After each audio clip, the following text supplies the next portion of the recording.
Como é bom estarmos aqui para mais um empolgante programa Encontro com a Palavra. Estamos estudando o melhor e mais vendido livro do mundo, a Bíblia. Agora já estamos estudando os livros proféticos do Velho Testamento. Nos últimos programas enfocamos o livro de Jonas. Esse livro tem apenas 4 capítulos e nós intitulamos o primeiro capítulo de Jonas não irá a Deus e não irá por Deus. Mas o capítulo 2, depois que Jonas orou dentro da barriga do peixe que Deus tinha preparado para o engolir e mudou de ideia, intitulamos como Jonas irá a Deus e Jonas irá por Deus. Ouça a oração de Jonas dentro da barriga do peixe. Em meu desespero clamei ao Senhor e Ele me respondeu. Do ventre da morte gritei por socorro e ouviste o meu clamor. Jogaste-me nas profundezas, no coração dos mares. Correntezas formavam um turbilhão ao meu redor. Todas as tuas ondas e vagas passaram sobre mim. Eu disse, fui expulso da tua presença. Contudo, olharei de novo para o teu santo templo. As águas agitadas me envolveram, o abismo me cercou, as algas marinhas se enrolaram em minha cabeça. Afundei até chegar aos fundamentos dos montes, a terra embaixo, cujas trancas me aprisionaram para sempre. Mas tu trouxeste a minha vida de volta da sepultura, ó Senhor meu Deus. Quando a minha vida se apagava, eu me lembrei de ti, Senhor, e a minha oração subiu a ti, ao teu santo templo. Aqueles que acreditam em ídolos inúteis desprezam a misericórdia. Mas eu, com um cântico de gratidão, oferecerei sacrifício a ti. O que eu prometi, cumprirei totalmente. A salvação vem do Senhor. E o Senhor deu ordens ao peixe, e ele vomitou Jonas em terra firme. Vimos no primeiro capítulo desse livro um Deus amoroso, comissionando um de seus profetas para ir pregar a salvação aos seus inimigos. Deus comissionou Jonas para ir a Nínive, capital da Assíria, o império que sitiou e escravizou o reino do norte, e Jonas foi chamado para ir pregar o evangelho àquele povo. Jonas diz no capítulo 4 que ele sabia que Deus era um Deus de graça, que tinha amor e poder para reavivar Nínive. Ele sabia que se o povo de Nínive se arrependesse, Deus os livraria do julgamento. Mas os ninivitas eram seus inimigos e ele os odiava. Ele não queria que os ninivitas se arrependessem e não queria realizar uma cruzada evangelística naquela cidade. Jonas embarcou no navio para Tarsis, que além de ser na direção oposta a Nínive, também era a cidade mais distante que ele poderia ter escolhido. É incrível. Sempre tem um navio indo na direção contrária quando queremos nos rebelar contra a vontade de Deus. Só porque naquela hora havia um navio embarcando para Tarsis, não quer dizer que essa era a vontade de Deus para Jonas. Satanás tem muita satisfação em providenciar transporte para aquele que está fugindo de Deus. Nesse episódio do embarque de Jonas para Tarsis, vemos ilustrado o direito de livre escolha do homem e a vontade soberana de Deus. Deus nos fez com livre escolha e, por isso, não nos força a nada. No entanto, Ele pode fazer uma pressãozinha sobre nós, uma pressãozinha do peso de um elefante, para que percebamos que o mais sábio a ser feito é aceitar o chamado de Deus para a nossa vida. Depois que Jonas embarcou no navio para Tarsis, é isso que está relatado no primeiro capítulo, Deus mandando uma tempestade. Quando a tempestade atinge seu pior ponto, Jonas é jogado no mar pela tripulação do navio, de acordo com suas próprias palavras. Jonas disse, peguem-me e joguem-me no mar, e ele se acalmará. Pois eu sei que é por minha causa que esta violenta tempestade caiu sobre vós. Assim a tripulação jogou Jonas ao mar, e Deus preparou um grande peixe para o engolir. O capítulo 2 relata o que aconteceu dentro desse grande peixe. Em nosso último programa passei uma tarefa para você.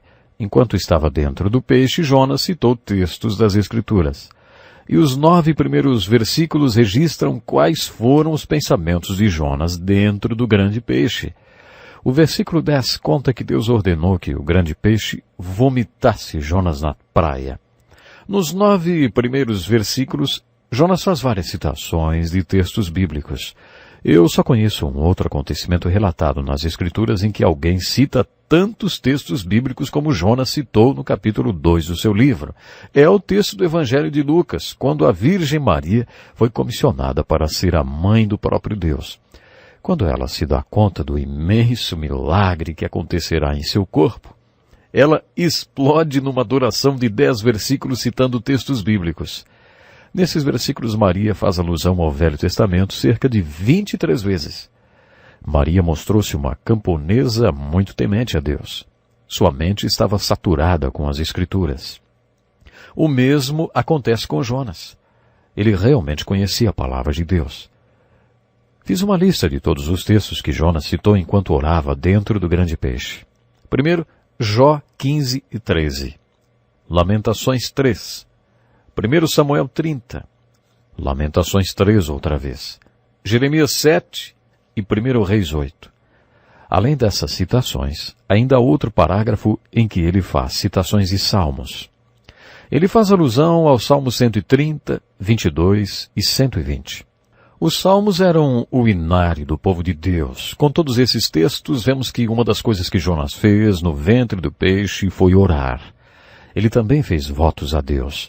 Você se lembra do nome que daríamos ao capítulo 2 desse livro? Jonas irá a Deus e Jonas irá por Deus.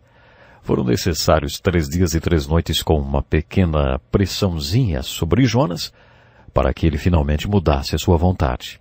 Jonas assumiu 3 compromissos. Olharei de novo para o seu santo templo, oferecerei sacrifício, e o que prometi, cumprirei. Quando finalmente Jonas diz, a salvação vem do Senhor, Deus ordena ao peixe que o vomite em terra seca. Podemos escrever como título do capítulo 1, eu não vou, e como título do capítulo 2, eu vou. A aplicação que tiramos da experiência de Jonas dentro do grande peixe é bem diferente da aplicação do capítulo 1. Quantas pessoas assumem seu ministério e chamado de Deus quando encontram-se num momento de extrema dificuldade? Fazendo alusão aos soldados da Segunda Guerra, que lutavam dentro das trincheiras, criou-se o termo teologia da trincheira. Com relação a Jonas, poderíamos chamar sua decisão de obedecer ao chamado de Deus em circunstâncias tão únicas de teologia da barriga do peixe. Se conseguirmos visualizar o interior de um peixe e Jonas lá dentro, podemos ter ideia da crise que ele enfrentou. Deus adota esse padrão de comportamento com seu povo. Vimos com Jó, com os profetas e veremos ainda nos evangelhos do Novo Testamento. Deus às vezes permite tempestades e outras vezes arma tempestades para o seu povo. Essas tempestades podem ser crises, trincheiras, barriga de peixes. Mas Deus faz isso. Ele está querendo do seu povo uma resposta. Depois que ele obtém essa resposta, aí ele resgata seu povo da tempestade. Foi isso que aconteceu também com Jó. Deus tinha certeza que Jó responderia adequadamente àquele sofrimento. E por causa disso, Jó tornou-se um homem muito melhor do que era antes daquela experiência tão dolorosa. Nesse caso, Deus disse a Jonas, vai Jonas, e Jonas disse, eu não. E Deus respondeu, veremos então. Deus aí o pressiona um pouco mais, e mais um pouco, até que Jonas vai parar na barriga do peixe. E de lá, Jonas diz, eu vou, Senhor. Ouça o que relata o capítulo 3 a respeito do que aconteceu depois que Jonas foi jogado em terra seca. A palavra do Senhor veio a Jonas pela segunda vez. Muitas pessoas não creem no Evangelho na primeira vez que o ouvem, e a maioria das pessoas não responde ao chamado de Deus para suas vidas na primeira vez que Deus a chama. Você não fica feliz em ver a paciência e a perseverança de Deus ilustrada no capítulo 3? A palavra do Senhor veio a Jonas pela segunda vez. Dessa vez, Deus foi paciente com Jonas. Deus o submeteu a uma provação e depois usou essa provação para tirar dele a resposta certa. Depois que Deus obteve a resposta certa de Jonas e viu seu coração pronto para fazer a sua vontade, Lá está Deus paciente e persistente, e comissiona o seu profeta pela segunda vez. Vá à grande cidade de Nínive e pregue contra ela a mensagem que eu lhe darei. Muitas pessoas, depois que leem o capítulo 13 de Jonas, ficam intrigadas. Como uma cidade pôde cair de joelhos ao ouvir a pregação de um profetazinho? Jonas disse, daqui a 40 dias Nínive será destruída. É claro que não foi só dessa palavra que constituiu a cruzada evangelística de Jonas em Nínive. Deus o comissionou para ir pregar as palavras que ele mesmo lhe deu para falar. Jonas deve ter sido um grande pregador. O resumo do capítulo 3 poderia ser: Jonas está indo para Nínive. Jonas está indo para Nínive. Jonas obedeceu a palavra de Deus e foi. Nínive era uma cidade muito grande. Eram necessários 3 dias para atravessá-la. Jonas entrou na cidade e a percorreu em um dia proclamando: daqui a 40 dias Nínive será destruída. Sem dúvida nenhuma, a cruzada evangelística descrita no capítulo 3 do livro de Jonas foi um grande milagre. Talvez a explicação para isso tenha sido a conversão do rei. Numa sociedade de regime totalitário, tudo acontece de cima para baixo. Conheci uma missionária que trabalhou durante 7 anos num lugar chamado Natunen, na região montanhosa de Balongao, nas Filipinas. Seu nome é Joane, mas o povo a chamava de Uani. E uma vez o chefe da tribo disse a ela: Uami, eu li livro de Deus, decidi, você não pode ensinar livro de Deus mais aqui. Ela achou que era o fim do seu ministério e perguntou: por que eu não posso mais ensinar o livro de Deus? O chefe da tribo respondeu: eu li no livro de Deus que mulheres não podem ensinar livro de Deus para homens. Você me ensina livro de Deus e eu ensino o livro de Deus para o meu povo. O Ami encheu-se de alegria. Aquela tribo tinha uma estrutura hierárquica muito rígida. Quando o chefe começou a ensinar a palavra de Deus, toda a tribo confessou sua fé em Cristo Jesus. O resultado desse acontecimento foi visto em médio prazo. Hoje, alguns anos mais tarde, milhares de pessoas em todas aquelas vilas adoram a Jesus Cristo.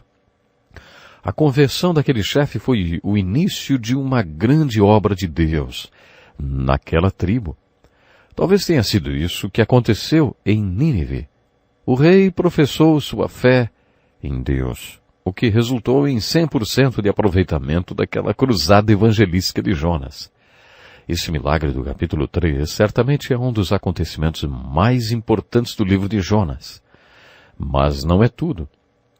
Ainda mais o que aprender com esse livro. Na minha opinião, a principal mensagem do livro de Jonas está no capítulo 4, onde temos a reação do profeta diante do sucesso da sua cruzada evangelística. Poderíamos pensar em Jonas eufórico com o resultado da sua pregação, achando que passaria para a história como o maior evangelista de todos os tempos. Ele poderia ter dito: que maravilhoso! O amor de Deus está sobre os ninivitas e o seu poder não está restrito aos judeus. Deus pode converter as nações gentias, isso é um milagre. Mas não foi essa a reação de Jonas. Ele devia odiar muito os ninivitas. Lemos em seu livro que a salvação dos ninivitas o deixou com muita raiva. Jonas, inclusive, reclamou com Deus: Senhor, não foi isso que eu disse quando ainda estava em casa? Foi por isso que me apressei em fugir para Tarsis. Eu sabia que tu és Deus misericordioso e compassivo, muito paciente, cheio de amor, e que prometes castigar, mas depois te arrependes. Agora, Senhor, tira a minha vida, eu imploro, porque para mim é melhor morrer do que viver. O Senhor respondeu a Jonas: Você tem alguma razão para essa fúria? Jonas então retirou-se para o lado leste da cidade, com pena de si mesmo. Ele fez um abrigo com folhas para lhe servirem de sombra, enquanto via se alguma coisa aconteceria à cidade. Quando as folhas secaram por causa do calor, o Senhor fez nascer uma planta que cresceu rapidamente e espalhou suas folhas sobre Jonas, protegendo-o do calor, protegendo-o do sol. Isso deixou muito feliz e satisfeito. Mas Deus também preparou uma lagarta, que na manhã do dia seguinte, comeu o tronco da planta, o que fez com que ela secasse e morresse. Quando o sol surgiu, Deus ordenou um vento oriental muito quente e o sol bateu sobre a cabeça de Jonas a ponto de ele quase desmaiar e desejar morrer. Ele disse, para mim seria melhor morrer do que viver. Deus lhe respondeu, você tem alguma razão para estar tão furioso por causa dessa planta? Jonas disse, sim, eu tenho. Estou furioso a ponto de querer morrer. Então o Senhor disse, você tem pena dessa planta, embora não a tenha podado nem a feito crescer. Ela nasceu numa noite e numa noite morreu. Contudo, Nínive tem mais de 120.000 pessoas que não sabem nem distinguir a mão direita da esquerda, além de muitos rebanhos. Não deveria eu ter pena dessa grande cidade? Afinal de contas, o que havia de errado com Jonas para responder para Deus dessa forma? Jonas tinha um problema, e esse problema hoje é chamado de preconceito. Ele tinha preconceito contra os ninivitas. Ele os odiava. Ele era judeu e tinha preconceito contra os povos gentios, inclusive os ninivitas. Os judeus chamavam todos os gentios de cachorros. Jonas tinha esse preconceito. Além disso, os ninivitas eram inimigos dos judeus. Talvez Jonas tenha presenciado as atrocidades que seu povo sofreu nas mãos dos ninivitas. Talvez isso tenha acontecido até com membros de sua própria família. Ele tinha razões para sentir esse ódio, e era por isso que Jonas estava tão furioso. Mas Deus foi muito paciente com Jonas e lhe deu uma boa lição. Deus destruiu as folhas que estavam sobre sua cabeça. A partir daí, Jonas demonstra toda a sua raiva e revela seu temperamento. Deus usa a planta para lhe dar uma lição. Será que Jonas tinha razões para ficar tão bravo com a morte da planta que o abrigava e para a qual ele nada tinha feito para que ela nascesse e crescesse? Uma planta tem uma vida tão curta. Será que Deus também não tinha razões para ficar bravo com o povo de Nínive? Alguns estudiosos acreditam que essas 120.000 pessoas eram todas crianças que não tinham atingido a maioridade. Baseados nisso, esses estudiosos acreditam que a cidade de Nínive tinha entre 1 ou 2 milhões de habitantes. No capítulo 4, vemos Deus desafiando os valores daquele profeta preconceituoso. Quando começamos o estudo dos profetas, vimos que uma das funções deles era remover os obstáculos que impediam a obra de Deus no mundo.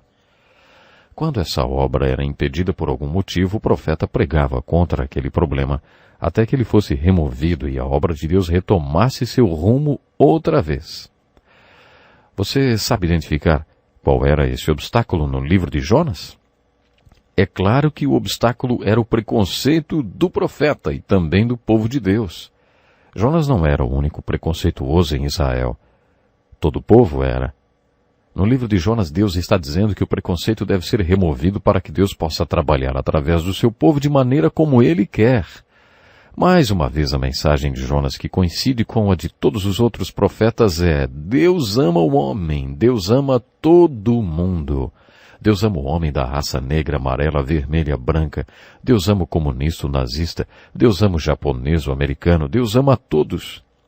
Essa é uma premissa encontrada em toda a Bíblia, do Gênesis ao Apocalipse. Todos esses profetas que aparentemente pregavam destruição e tristeza, fogo e enxofre, na verdade, pregavam sobre o amor de Deus. Você entende agora por que eu disse que a mensagem de Jonas não tem muito a ver com o peixe engolidor de gente? A mensagem do livro de Jonas é sobre o amor de Deus. O peixe é mencionado apenas 4 vezes em todo o livro. Jonas é mencionado 17. Mas o nome de Deus é mencionado 35 vezes nesse livro de apenas 4 capítulos. Quem é o personagem principal desse livro, hein? Deus. O atributo de Deus mais representado nessa história é o seu amor. A mensagem do livro de Jonas é que Deus não consegue expressar seu amor através dos seus servos se eles forem preconceituosos. Se Deus ama os ninivitas e o profeta os odeia, como é que Deus poderá trabalhar através dele, hein? Como Deus vai expressar seu amor por todos os povos se o seu povo se firma em preconceito? Se você lê o livro de Jonas buscando resposta para as perguntas, o que esse livro quer dizer e o que ele significa para mim, uma das grandes dicas é o fato desse livro ter sido escrito pelo próprio Jonas. Acho impressionante o fato dos escritores do Velho Testamento não tentarem pintar uma boa figura deles próprios. Eles não tentam disfarçar a própria imagem. Na verdade, Jonas, nesse livro, parece ser meio estúpido, e foi ele próprio quem escreveu. Ele contou a história dele mesmo. O que ele tentou nos comunicar? Ele mostrou como tinha sido rebelde, preconceituoso, e como Deus foi fiel, cuidando dele no meio de toda essa rebelião e preconceito. Jonas está nos dizendo que no seu coração ele não tinha amor pelas pessoas, principalmente pelos ninivitas, mas Deus tinha. Resumindo, nesse livro profético, Jonas está compartilhando conosco algumas verdades espirituais. Eu não tinha o amor ágape quando estava em Nínive, mas Deus tinha e ele estava em mim. Eu não podia amar os ninivitas quando estava em Nínive, mas Deus podia e ele estava em mim. Eu não amei os ninivitas quando estava em Nínive, mas Deus amou e ele estava em mim. Essas verdades espirituais são a mensagem do livro de Jonas. Deus ama o mundo inteiro. Deus sempre amou o mundo inteiro. Nunca se esqueça que quando Deus comissionou Abraão para ser o pai desse povo escolhido, disse, por meio de você todos os povos da terra serão abençoados. Deus sempre pensou em todas as nações da terra, mas às vezes é difícil compartilhar essa visão com seus profetas preconceituosos e rebeldes. Alguns estudiosos acreditam que há mais verdade nesse livro, há mais uma verdade, a verdade da ressurreição. Eles acreditam que Jonas morreu literalmente, quando foi parar na barriga do peixe. O próprio Jonas afirmou, afundei até chegar aos fundamentos dos montes, a terra embaixo cujas trancas me aprisionaram para sempre. Mas tu trouxeste a minha vida de volta da sepultura, ó Senhor meu Deus. Se realmente Jonas morreu dentro do peixe e depois foi ressuscitado, então o livro de Jonas ensina mais do que o amor de Deus. E como superar o preconceito. Mais do que isso, é também uma ilustração de morte e ressurreição. Jesus declarou, pois assim como Jonas esteve 3 dias e 3 noites no ventre de um grande peixe, assim o Filho do Homem ficará 3 dias e 3 noites no coração da terra. Baseado nas palavras de Jesus e de Jonas, muitos acreditam que o livro de Jonas também ensina a doutrina da ressurreição. Essa é a conclusão da mensagem desse livro, o amor de Deus pelo mundo. Até o próximo programa. Este é um estudo escrito pelo Dr. Dick Woodward, na voz do pastor Edson Bruno. Até o nosso próximo encontro com a palavra.